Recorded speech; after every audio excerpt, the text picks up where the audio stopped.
Okay, so types of taxes, direct tax and indirect tax, ये हम लोग बता रहे थे। इस पे डिस्कशन चल रहा था कि दो तरह का टैक्स होता है बेसिकली, एक डायरेक्ट एक इनडायरेक्ट, अब उसमें फर्दर क्लासिफिकेशन भी है। ओके, तो डायरेक्ट टैक्स क्या होता है? डायरेक्ट टैक्स मतलब वो टैक्स जो डायरेक्टली इंडिविजुअल, यानी कि जो टैक्स दे रहा है वो डायरेक्टली गवर्नमेंट को देता है। ओके, और इनडायरेक्ट टैक्स में वो टैक्स आता है जो डायरेक्टली इंडिविजुअल गवर्नमेंट को नहीं देता है, किसी के थ्रू देना पड़ता है। एग्जाम्पल, डायरेक्ट टैक्स के एग्जाम्पल है national income, sorry, very sorry, income tax, and indirect tax के एग्जाम्पल है सर्विस टैक्स। ओके, तो इसको चलो डिटेल्स में पढ़ते हैं। The impact, direct tax are distinguished from indirect tax in the basis of shifting of the ultimate burden of taxation. Okay, मतलब जो पॉइंट ऑफ डिफरेंस है डायरेक्ट टैक्स और इनडायरेक्ट टैक्स में वो है बर्डन का। तो किस पे बर्डन है? तो पहला पॉइंट ऑफ डिफरेंस है बर्डन का, बर्डन ऑफ टैक्सेशन, कि टैक्स पेमेंट का बर्डन किस पे है। In the context it is important to differentiate between the impact of a tax and the incidence of a tax. तो दूसरा चीज क्या जानना है? इम्पैक्ट ऑफ टैक्स और इंसिडेंस ऑफ टैक्स, इन दोनों में फर्क जानना है हम लोग को। ठीक है, उसके बाद तो अब डेफिनेशन में जाते हैं। तो क्या देखो यहाँ लिखा हुआ है, the impact of a tax, the impact of a tax refers to the burden of a tax on the person who pays it to the government. Okay, impact मतलब है जो इंसान टैक्स देगा उसके ऊपर जो बर्डन है वो। The incidence of a tax refers to the money burden of a tax on the person who ultimately pays it. और इंसिडेंस मतलब जिसके पास मनी बर्डन है। तो बर्डन जो है वो दो तरह का यहाँ पे है।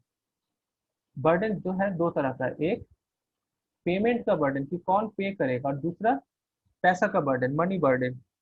फॉर एग्जाम्पल, सपोज मैं एक सिंपल एग्जाम्पल समझाता हूँ कि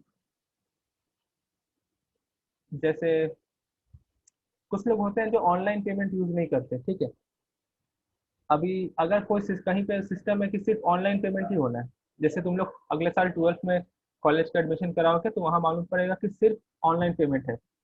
लेकिन सपोज तुम ऑनलाइन पेमेंट नहीं करते हो, ठीक है, तो तुम क्या करोगे? तो तुम बोलोगे अपने किसी पड़ोसी को या फ्रेंड को या किसी रिलेटिव को कि तुम मेरे बदले पेमेंट कर दो और मैं तुम्हें पैसा दे दूंगी या दे दूंगा।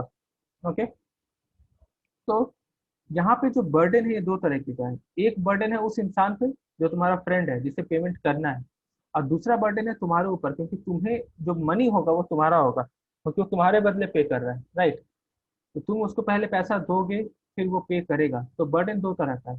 तो जो तुम्हारे ऊपर जो बर्डन है वो है इंसिडेंस, उसे क्या कहेंगे? इंसिडेंस ये। और उसके ऊपर जो बर्डन है वो होगा इम्पैक्ट। तो डायरेक्ट टैक्स में, in case of direct tax, ये इम्पैक्ट और इंसिडेंस दोनों ही सेम इंसान पे होता है। ठीक है, क्योंकि अगर मेरा पैसा है तो उसको मैं ही पे करूंगा गवर्नमेंट को। तो इम्पैक्ट और इंसिडेंस दोनों ही सेम हुआ। और इनडायरेक्ट टैक्स में ये दोनों बर्डन, वेरियस म्यूट करो, इनडायरेक्ट टैक्स में ये दोनों बर्डन अलग अलग लोगों पे आता है। मतलब जिसका पैसा है उसका इंसिडेंस होगा, और जो जो पे करेगा वो इम्पैक्ट होगा। तो इस केस में क्या होता है? इस केस में क्या होता है, ये जो पैसा है, जिसका पैसा है, ये बर्डन ये हमारा रहता है, कंज्यूमर्स का। और ये जो इम्पैक्ट होता है, यानी कि कंज्यूमर्स ने टैक्स तो दे दिया, लेकिन गवर्नमेंट तक पैसा कौन पेमेंट करेगा? प्रोड्यूसर। इसको कैसे समझेंगे हम लोग? समझो तुमने एक सामान खरीदा, से एक मोबाइल फोन खरीदा तुमने, ठीक है? तो मोबाइल का कीमत था सपोज 10,000 रुपीज प्लस 18% जीएसटी। ठीक है, तो कितना दाम हो जाएगा इसका? 10,000 है और प्लस 18%, तो इसका नेट प्राइस कितना हो जाएगा? 10,000 का 18% कितना होगा? 1,800। तो इसका प्राइस हो जाएगा 11,800, राइट? तो ये जो 11,800 पेमेंट करना है, ये कौन करेगा? तुम करोगे। तो तुम इसका पेमेंट किसे करोगे? ये जाएगा कंज्यूमर से प्रोड्यूसर तक, राइट? पेमेंट हो गया, तुम्हारा बर्डन खत्म, तुम्हारा कोई काम नहीं है, तुमने पेमेंट कर दिया प्रोड्यूसर को 11,800 रुपीज। तुमको एक बिल मिल गया कि तुमने 10,000 का फोन खरीदा है, जिसके बदले में तुमने 18% जीएसटी दिया है गवर्नमेंट को। अब प्रोड्यूसर का काम है कि जो एक्स्ट्रा 1,800 रुपया है जीएसटी का, वो 1,800 रुपया को वो गवर्नमेंट तक पहुंचा दे, 1,800 को। तो ये प्रोड्यूसर के पास बर्डन है कि ये पैसा वो पहुंचाए, ठीक है। अगर ये पैसा वो नहीं पहुंचाता है तो उसका फॉल्ट है, तुम्हारा फॉल्ट नहीं, क्योंकि तुमने पेमेंट कर दिया, ठीक है। तो ये होता है इनडायरेक्ट टैक्स में। कंज्यूमर ही टैक्स दे रहा है गवर्नमेंट को, पैसा कंज्यूमर का ही आ रहा है, लेकिन वो प्रोड्यूसर के थ्रू आ रहा है, तो इसलिए वो इनडायरेक्ट टैक्स है। लेकिन दूसरा एग्जाम्पल समझो, इनकम टैक्स का। इनकम टैक्स में क्या होता है, सपोज तुम्हारा इनकम है एक साल का 10 लाख रुपया, ठीक है। निखिल कितना जीरो होता है 10 लाख में? 1, 10, 100, 1000, 10,000, लैख, एक और जीरो होगा। 10 लाख। 10 लाख रुपया इनकम है तुम्हारा। अब समझो इनकम टैक्स है 20%, तो 10 लाख का 20% कितना होगा? 2 लाख, राइट? तो 10 लाख रुपया तुम्हारा इनकम हुआ, माइनस 2 लाख। तो ये जो 2 लाख है, ये तुम्हें डायरेक्टली देना है गवर्नमेंट को, डायरेक्टली, और कोई चैनल नहीं होना चाहिए। तो यहाँ पे पैसा किसका जा रहा है? तुम्हारा जा रहा है, तो इंसिडेंस तुम्हारा हो गया बर्डन। अब पैसा पेमेंट किसको करना है? गवर्नमेंट को, तुमको ही करना है, कोई बदले में तुम्हारा नहीं करेगा। तो वो हो गया इम्पैक्ट, जो हो गया वो भी तुम्हारा ही हो गया।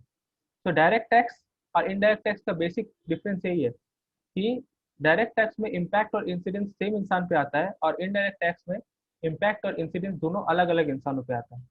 क्लियर हुआ?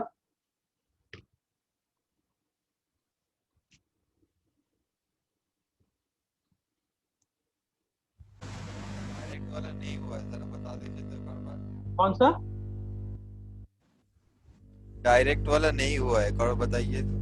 डायरेक्ट टैक्स का मतलब, जो टैक्स, जैसे तुम्हारा इनकम है सपोज 10 लाख रुपीज, और गवर्नमेंट ने इनकम टैक्स लगा के रखा है 20%। तो अगर 10 लाख तुम्हारा इनकम है, तो तुम्हारा टैक्स कितना हो रहा है? 2 लाख रुपीज, क्योंकि 20% of 10 lakh is 2 lakh rupees. तो ये जो 2 लाख रुपया तुमको देना है गवर्नमेंट को, ये तुम्हें ही फाइल करना है डायरेक्टली गवर्नमेंट को।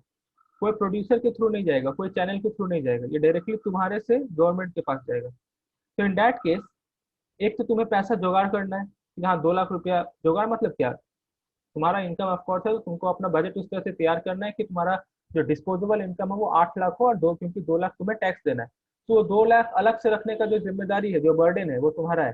प्लस टाइम पे वो 2 लाख रुपीज गवर्नमेंट तक पहुंच जाए, ये जिम्मेदारी भी तुम्हारा ही है, ठीक है। तो वहां पे क्या हो रहा है, इंसिडेंस और इम्पैक्ट दोनों ही तुम पे आ रहा है डायरेक्ट टैक्स में, जबकि इनडायरेक्ट टैक्स में वैसा नहीं है। इनडायरेक्ट टैक्स में इंसिडेंस तुम्हारा है, लेकिन इम्पैक्ट प्रोड्यूसर का है। और अक्सर हम लोगों ने देखा होगा कि जब हम लोग कोई सामान खरीदते हैं, सपोज सोना वोना खरीद लिया, तो हम लोग को अक्सर हैंड रिटन बिल मिलता है ना?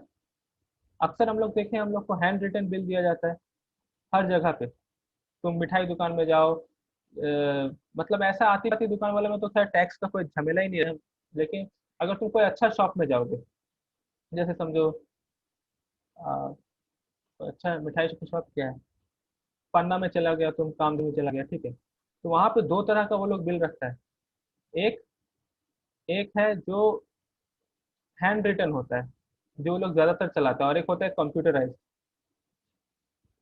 तो हैंड रिटन बिल वो लोग प्रेफर करता है, क्यों? क्योंकि हैंड रिटन बिल में कोई रिकॉर्ड नहीं है कि तुमने जीएसटी दिया कि नहीं दिया, जबकि कंप्यूटराइज बिल में एक रिकॉर्ड रहता है कि तुमने जीएसटी दिया है। तो इन दैट केस प्रोड्यूसर क्या करते हैं, हैंड रिटन बिल में जो ये एक्स्ट्रा 1,800 रुपया है ना, तुमने तो 11, सपोज तुमने 11,800 रुपया पेमेंट किया, इसमें तो 1,800 रुपया गवर्नमेंट का है, 10,000 रुपया उसका है। तो अक्सर हैंड रिटन बिल्स में प्रोड्यूसर्स क्या करते हैं, ये जो 1,800 रुपया है, ये भी खुद रख लेते हैं, गवर्नमेंट को नहीं देते, ठीक है। तो इसे कहते हैं टैक्स चुराना। बात आया समझ में सबको? हाँ जी। आयशा को, निखिल को?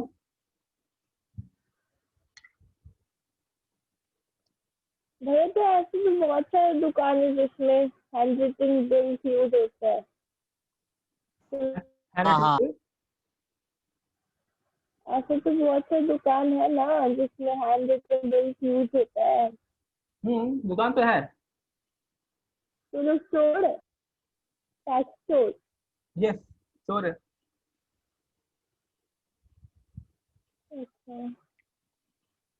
जीएसटी तो, जीएसटी सब जगह है। अब तुम देखो कोई अच्छा रेस्टोरेंट में जाओ, तो तुम खाने के बाद तुम्हें एक बिल आता है ना, तो बिल में देखना नीचे लिखा रहता है 9% CGST और 9% हम्म। SGST, है ना। तो तुम्हारा जो बिल हुआ उस पर 18% वो लोग जीएसटी लगाते हैं। अब ये SGST क्या होता है और CGST क्या होता है? देखो, जो 18% जीएसटी हुआ ना, ये दो भाग में डिवाइडेड है, 9+9। 9% हम्म। CGST है वो सेंट्रल गवर्नमेंट के पास जाता है, सेंटर के पास, यानी मोदी जी। और 9% जो SGST है ये स्टेट गवर्नमेंट के पास जाता है, यानी कि ममता। ठीक है। और कोई कोई दुकान तुम किसी नॉर्मल दुकान में जाओ, नॉर्मल रेस्टोरेंट में, वो लोग तुमको बिल हाथ में कंप्यूटराइज नहीं देंगे, मतलब ऐसे ही कागज में लिख के दे देंगे। लेकिन अच्छा रेस्टोरेंट में जाओ, जैसे तुम बारबेक्यू नेशन में चले गए या डोमिनोज में चले गए, तो वहाँ पे बिल आता है, प्रॉपर बिल आता है। ठीक है। तो यही है पूरा। ऑलराइट। अच्छा।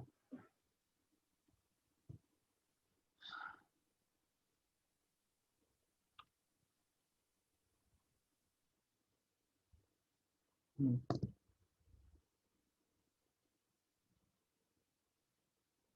अच्छा, एक मिनट। कोई कुछ बोल क्यों नहीं रहा? हेलो। हम्म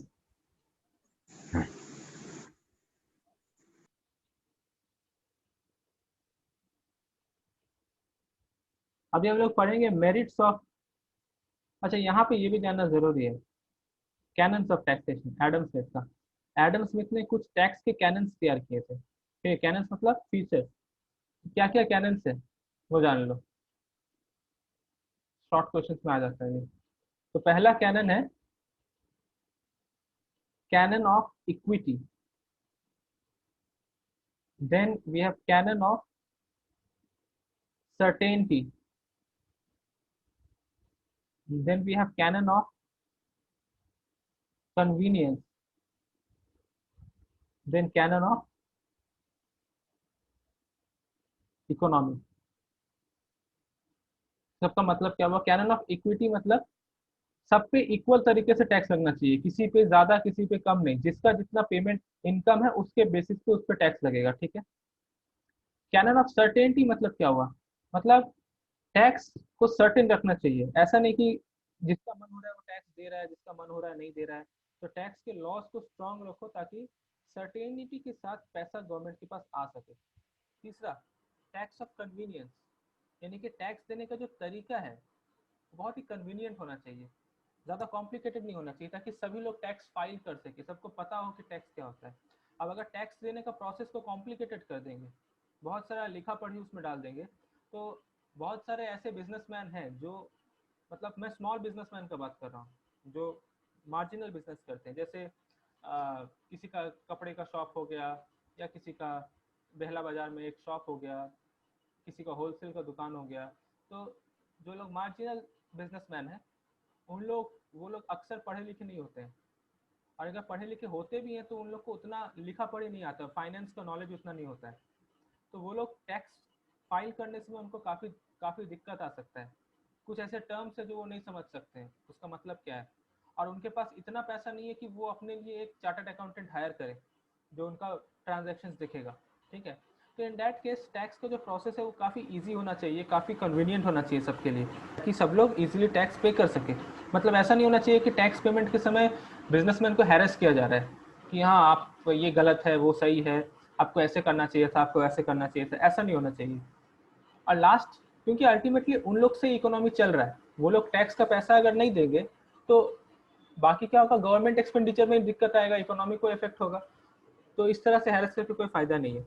और चौथा है कैनन ऑफ इकोनॉमी, टैक्स देने का प्रोसेस इकोनॉमिकल होना चाहिए, यानी कि टैक्स देने और लेने का प्रोसेस ज़्यादा खर्चीला नहीं होना चाहिए। नहीं तो क्या होगा, सपोज तुम 500 रुपये टैक्स देना, तुम्हारा समझो 500 रुपये टैक्स बन रहा है। ठीक है। अब वो 500 रुपये टैक्स देने में तुमको बहुत मतलब एक्सपेंडिचर काफ़ी आ गया, समझो तुमको टैक्स फाइल करना पड़ा, तुमको फोटो कॉपीज करना पड़ा, अपना आधार फोटो कॉपी करना पड़ा, है ना तेना बहुत कुछ करना पड़ा, और तुम्हारा खर्चा आ गया 600 रुपया। तो 500 रुपया टैक्स देने में तुम्हारा खर्च अगर 600 रुपया आ जा रहा है तो दैट इज नॉट इकोनॉमिकल। तुम फिर टैक्स क्यों दोगे? तुम्हारा तो 1100 रुपया खर्च हो गया, राइट।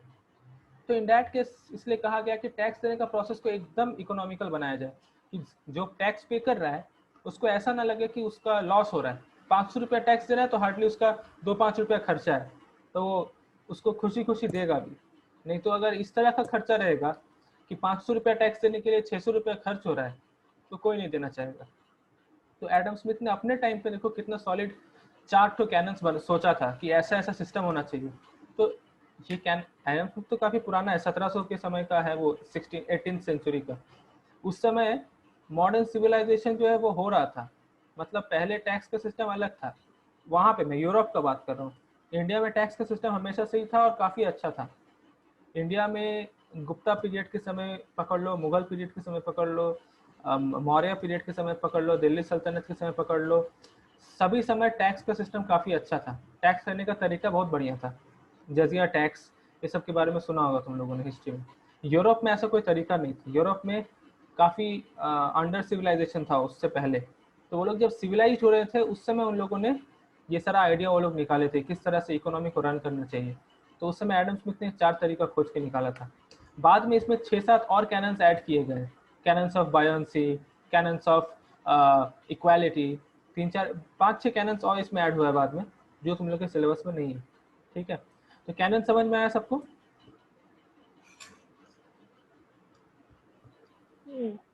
हाँ भैया।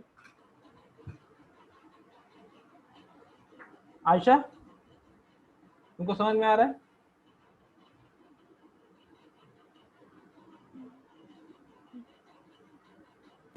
हाँ भैया। Now अरे we will move to the merits and demerits of direct taxes.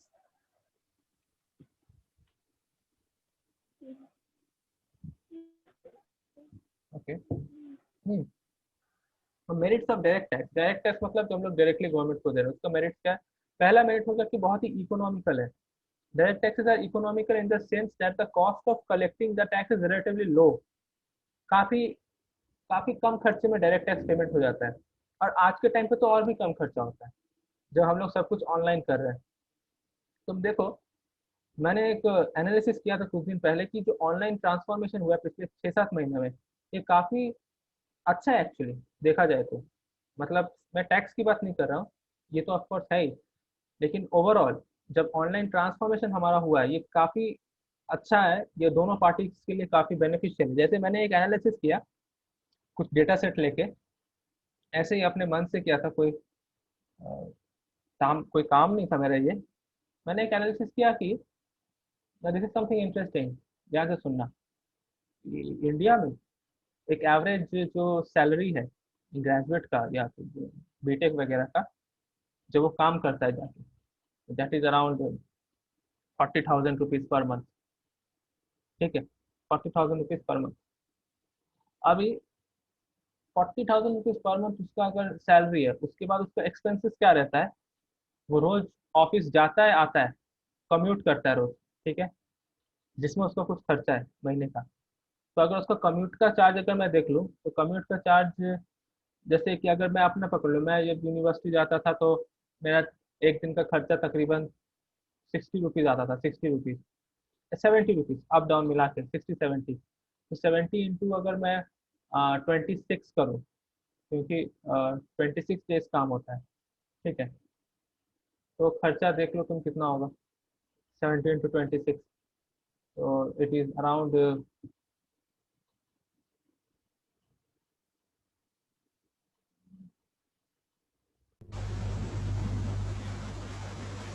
18-20।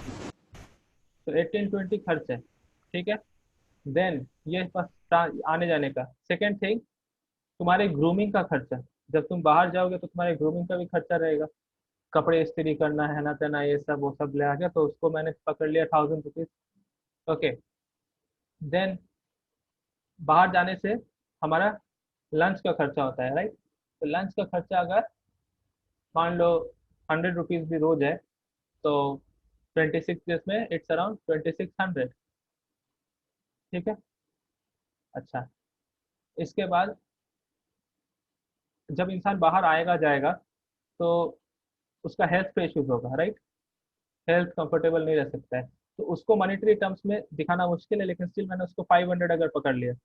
दवाई दारू, दारू नहीं, दवाई में खर्चा वर्चा होता है अक्सर, तो ये सारा एक्सपेंडिचर लेके अराउंड 10,000 के आसपास मतलब आ जा रहा है, मतलब अराउंड 10K के आसपास ये एक्स्ट्रा खर्चा आ जा रहा है। ठीक है। तो यहाँ पे एटलीस्ट जो पड़ता है सैलरी हमारा, वो 30,000 पड़ता है नेट सैलरी जो हमारे पास आता है। अब देखो, जब जब से ऑनलाइन काम हो रहा है सब लोगों का, तब सैलरी पूरा नहीं आ रहा है, 40,000 पूरा नहीं आ रहा है, वो कभी 32,000 आता है, कभी 33,000 आता है, इस तरह से। तो इस तरह से अगर हम लोग देखें तो यहाँ दोनों पार्टी के लिए बेनिफिशियल साबित हो रहा है।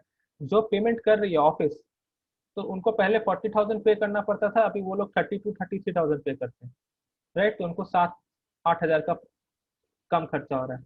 और एम्प्लॉयज़ के लिए जो उनका नेट खर्चा 30,000 होता था, वो अभी 32,000 मतलब 32-33 के आसपास आ रहा है, तो उनको 2-3 हज़ार का प्रॉफिट हो रहा है। तो ये ऑनलाइन ट्रांजेक्शन काफ़ी अच्छा है अगर देखा जाए तो, मतलब सब दोनों ही पक्ष के लिए काफ़ी इकोनॉमिकल है। तो टैक्स के केस में भी वैसा ही हुआ है।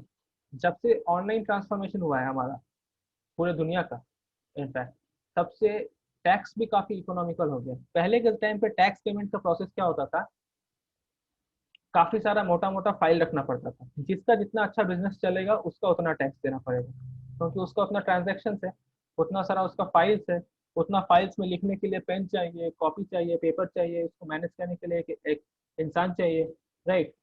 और उसके बाद जब टैक्स पेमेंट करना रहता था, तब बहुत सारा चीज़ का फोटो कॉपीज लगता था। आधार मतलब उस समय जो था राशन कार्ड, उसका फोटो कॉपीज लगता था। फिर तुम्हारा जो पैन नंबर है वो लगता था, सबका डॉक्यूमेंट्स अटैच करके उसको अटेस्टेड करवा के भेजना पड़ता था। लेकिन जब से ऑनलाइन हो गया, करना क्या है हम लोग को, हम लोग का सारा कुछ रजिस्टर्ड है, हमारे कंप्यूटर में सारा सॉफ्ट कॉपी सेव्ड है। बार बार हर हर क्वार्टर में जो हम लोग टैक्स पे करते हैं, तो हर क्वार्टर में ये सब खर्चा आता था। अब की बार क्या है कि क्वार्टर पे जितना भी बार टैक्स पे करो, तुम्हारे कंप्यूटर पे सॉफ्ट कॉपी सेव है, वही सॉफ्ट कॉपी को तुमको बार बार उठा के मेल करना है। ठीक है। तो तुम्हारा जो खर्चा है वो काफ़ी बच रहा है, तो ये काफ़ी इकोनॉमिकल हो जा रहा है। तो डायरेक्ट टैक्सेस काफ़ी इकोनॉमिकल है अगर देखा जाए तो, कोई खर्चा नहीं होता पेमेंट करने में। तो ये पहला जो हमारा कैनन था उसके साथ भी मैच कर रहा है, और ये एक मेरिट भी है डायरेक्ट टैक्स का। समझ में आया?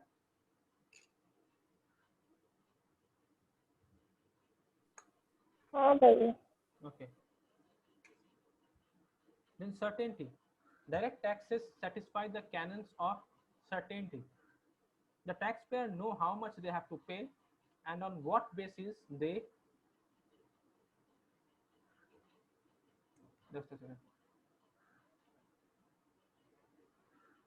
And on what basis they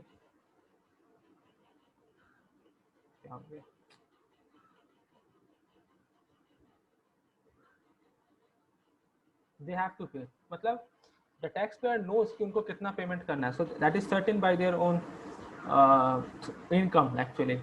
Third is equitable. Direct tax can be made to confirm the principle of ability to pay. Equitable मतलब जिसका जितना इनकम उसके अकॉर्डिंग उसका tax.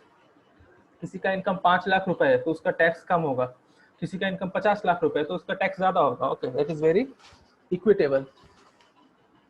Then reducing inequalities. Direct tax है progressive in nature. Direct tax का objective क्या है, अमीर लोगों से पैसा लेके उसको गरीब लोगों के डेवलपमेंट में काम में लगा देना। तो ये क्या करेगा, ये कंट्री में जो इनइक्वालिटी है इसको कमाएगा, अमीर और गरीब में जो फर्क है उसको नैरो डाउन करेगा। उसके बाद elastic. Another advantage of direct tax is that these taxes are elastic as the tax revenue can be increased by raising the tax rate at the time of crisis. तो अगर government को लगता है कि tax ज़्यादा चाहिए उनको, वो क्या करेंगे, वो तुरंत टैक्स रेट बढ़ा देंगे ताकि उनके पास ज़्यादा पैसा है। मतलब पहले 10% टैक्स रेट था, अभी समझो 20% कर दिया, 30% कर दिया। तो it is very elastic in nature. Civil consciousness. Direct tax से सिविल कॉन्शियसनेस बढ़ता है, यानी कि जो सिविलियंस हैं, जो हम लोग हैं कंज्यूमर्स, उनमें एक कॉन्शियसनेस आता है अपने देश के प्रति कि उन्हें क्या काम करना है, कंट्री के वेलफेयर में क्या कंट्रीब्यूट करना है, क्यों ज़रूरी है। तो ये एक सिविल कॉन्शियसनेस तैयार करता है। और सिंप्लिसिटी तो मतलब इट्स वेरी सिंपल टू पे। डिमेरिट्स ऑफ डायरेक्ट टैक्स, इसका डिसएडवांटेजेस क्या क्या है। पहला, काफ़ी अनपॉपुलर है, मतलब बहुत बहुत चुभता है इंसान को पेमेंट करने में। डायरेक्ट टैक्स बहुत चुभता है, ट्रस्ट मी। 10 लाख रुपया अगर तुम्हारा इनकम है और गवर्नमेंट उसमें से बोले कि 2 लाख मेरे को दे दो, तुमको कैसा लगेगा बताओ।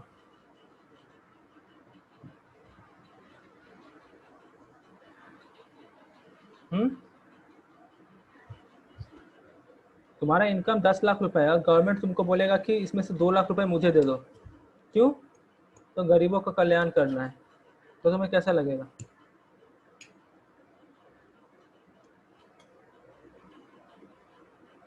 इसने मैसेज किया। मैं तो बोलूंगा कि मैं खुद कल्याण कर लूंगा। डोनेशन जरूरी है, नहीं तो बाद में जाके एक प्रॉब्लम होता है पैसा लेके, इसलिए हमेशा इनकम को फ्लो करवाना चाहिए, गवर्नमेंट को नहीं दूंगा। गवर्नमेंट को नहीं दोगे? पर ऐसा तो नहीं होता है ना, गवर्नमेंट को तो देना ही है। गवर्नमेंट को देना ही पड़ेगा। तुम चाहे उसके अलावा जितना भी चैरिटी करो, वो तुम्हारे ऊपर है। नहीं तो लेकिन ब्लैक। लेकिन इंसान देना नहीं चाहता है, ये भी सच्चाई है। हाँ, किसी को भी खराब लगेगा, मुझे भी खराब लगेगा कि मेरा इनकम अगर 10 लाख रुपए है और मेरे को बोले कि 2 लाख रुपए मेरे को दे दो। तो यहाँ पे क्या होता है ना, इसीलिए जो इनकम टैक्स का रेट है वो बहुत कम रहना चाहिए। ठीक है, गवर्नमेंट को कमाना चाहिए अपने सर्विस टैक्स से, इनडायरेक्ट टैक्स से। क्योंकि इनडायरेक्ट टैक्स में टैक्स पेमेंट करेगा ही करेगा पब्लिक। तुम अगर कोई चीज़ का दाम है, सपोज एक मोबाइल फ़ोन, मैं मोबाइल फ़ोन बोल रहा था ना, तो 10,000 रुपीज़ प्राइस है उसका। तो अगर तुम मोबाइल फ़ोन का दाम 10,000 है, उसमें तुम 18% GST लगाते हो, तो वो 11,800 हो जाता है। गवर्नमेंट चाहे तो इसको कर दे 40%, दाम 14,000 हो जाएगा, लेकिन तब भी लोग मोबाइल फ़ोन खरीदेंगे। गवर्नमेंट का रेवेन्यू बढ़ गया, 4,000 हो गया रेवेन्यू। तो इनडायरेक्ट टैक्स में दो फायदा है। पहला फायदा तो ये है कि गवर्नमेंट के पास रेवेन्यू ज़्यादा आएगा। दूसरा फायदा, कंट्री में प्रोडक्शन बढ़ेगा, क्योंकि प्रोडक्शन हो रहा है तभी तो लोग खरीद रहे हैं, तभी तो गवर्नमेंट के पास पैसा आ रहा है। लेकिन डायरेक्ट टैक्स में क्या है, जो जब डायरेक्ट पैसा किसी को देना होता है ना थोक में, तो सबको लगता है। आपको बोलूँ कि तुम्हारा फीस है 500, तो तुम क्या करो, पूरे 12 महीने का 6,000 रुपये हो रहा है, मेरे को एक साथ दे दो। ये अगर मैं बोलूँ तो कैसा तुम लोग क्या दोगे? या फिर जो अभी प्रोसेस है कि 500 रुपीज़ पर मंथ, तो ये 500 रुपीज़ पर मंथ तुम्हारे ऊपर ज़्यादा बर्डन नहीं क्रिएट करेगा। लेकिन एक साथ जब कोई तुमसे, मैं अगर 6,000 मांग लूँ कि एक साथ दे दो 12 महीने का, तो तुम्हारे ऊपर बर्डन आ जाएगा। तो कोई भी डायरेक्ट ह्यूज अमाउंट एक साथ देना नहीं चाहता है, पहली बात। दूसरी बात कि अगर मैं अपना फीस कमा दूँ, मैं बोलूँ कि मैं 50 रुपये फीस लूँगा एक महीने का, तो 12 महीने का कितना होगा? 600 रुपया। उस समय अगर मैं बोलूँ कि एक साथ दे दो, तब तुम लोग शायद राजी हो जाओ कि हाँ ठीक है 600 रुपया चलो दे देते हैं। तो इसीलिए डायरेक्ट टैक्स का जो टैक्स रेट है वो हमेशा कम होना चाहिए। सबसे कम टैक्स रेट कौन कंट्री लगाती है पता है? सबसे कम टैक्स रेट लगाती है यूएई, यूनाइटेड अरब एमिरेट्स। ठीक है, उसके बाद स्विट्जरलैंड। अब तुम देख लो, स्विट्जरलैंड सबसे रिचेस्ट कंट्री है। टूरिस्ट में भी कम टैक्स लगाते हैं। टूरिस्ट नहीं, उसके सिविलियंस के लिए, सिविलियंस के लिए जो वहाँ का सिटीजन्स है। स्विट्जरलैंड का टैक्स रेट तो बहुत ही कम है, 1 से 2% रहता है। तो इसीलिए लोग वहाँ जाके रहना चाहते हैं। जो भी लोग हैं ना, वो स्विट्जरलैंड का सिटीजनशिप लेना चाहते हैं। तो इसलिए तुम देखो, स्विट्जरलैंड में सारे लोग अमीर है। मतलब स्विट्जरलैंड में तुमको हर 10 में से 9 इंसान तुमको मल्टी मिलीनियर मिल जाएगा। सिर्फ अमीर लोग रहते हैं स्विट्जरलैंड में। क्यों? क्योंकि वहाँ पे टैक्स फैसिलिटी दिया गया है। वहाँ की गवर्नमेंट 1 से 2% टैक्स लेती है। यहाँ पे तो गवर्नमेंट 0% टैक्स लेता है। यहाँ गवर्नमेंट टैक्स लेता ही नहीं है अरब में। क्यों? क्योंकि यहाँ पे गवर्नमेंट का सारा इनकम उसके ऑयल से हो जाता है। वो ऑयल एक्सपोर्ट करता है पूरा वर्ल्ड को, उसी से उसका पूरा खर्चा निकल जाता है, उसको टैक्स का जरूरत ही नहीं है। ठीक है, बात आया समझ में?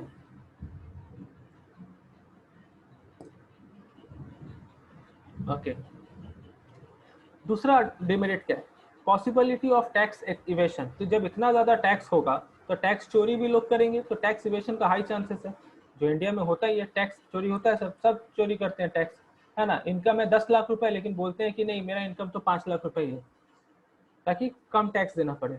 लोग घर में तकिए के नीचे छुपा के रखेंगे, बिल्डिंग के नीचे छुपा के रखेंगे पैसा, ताकि इनकम टैक्स वाले ना पकड़े, जिसको हम लोग कहते हैं ब्लैक मनी।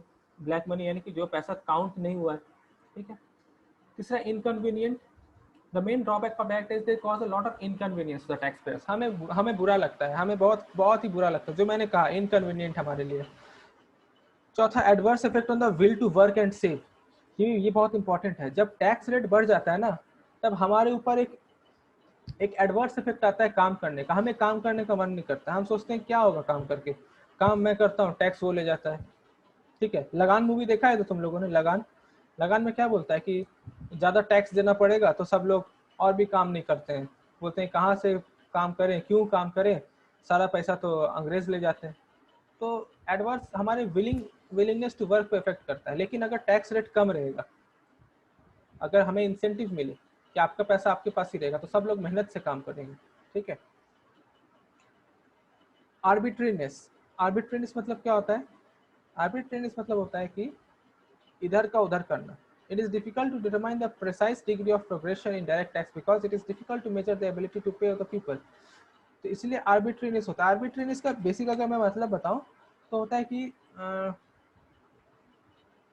दूसरे कंट्री में कमाना और इस कंट्री में खाना,